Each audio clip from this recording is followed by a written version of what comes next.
আওয়ামী আমলে লীগের সঙ্গে অন্য যে কোনো দল পক্ষের মারামারি লাগলে সেখানে পুলিশ প্রশাসন নির্লজ্জভাবে লীগের পক্ষে থাকতো, ফলে খুব দ্রুতই অপরপক্ষ রণে ভঙ্গ দিত।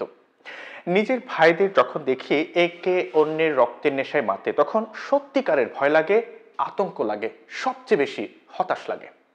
বুধবার নিজের ভেরিফাইড ফেসবুক পেজ থেকে আরাফাতুল ওসমানের একটি পোস্ট হুবহু তুলে ধরেছেন আইন উপদেষ্টা আসিফ নজরুল।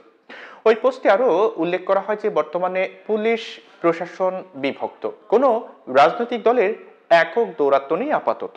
ডেডিকেটেড মারমুখী কর্মী সংখ্যা কাছাকাছি পরিমাণের। সব মিলিয়ে ছাত্রদল ছাত্র শিবির যদি এই মুহূর্তে মুখোমুখি হয়, নিশ্চিতভাবে বলা যায় কোনো পক্ষই সহজে পেছাবে না। উভয়ই নিজের অস্তিত্বের লড়াই জ্ঞান করে মারামারি করবে। হয়তো ছাত্র রাজনীতির ইতিহাসে স্মরণকালের সবচেয়ে সর্বোচ্চ হতাহত ও লাশ দেখতে হবে এবার।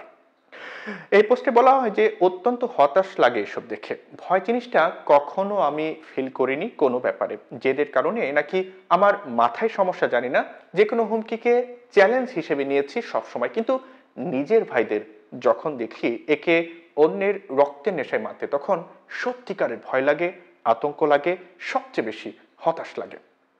এখানে যে পক্ষই ক্ষতিগ্রস্ত হোক, সে তো আমার ভাই।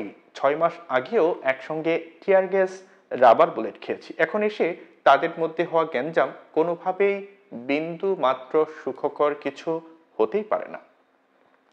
এই পোস্টে আরো বলা হয় যে ছাত্রদল ও ছাত্র শিবির যেভাবে নিজ নিজ অফিসিয়াল প্যাডে একে অন্যের নাম উল্লেখ করে দায় আরোপ ও হুমকি ধামকি দিচ্ছে, এটা খুব খারাপ ভবিষ্যৎ ইঙ্গিত করছে সামনে। আমার মনে হয় এদের প্যারেন্ট সংগঠনের সিনিয়রদের হস্তক্ষেপে ঝামেলা মিটিয়ে ফেলা অতি জরুরি এবং একান্ত অপরিহার্য।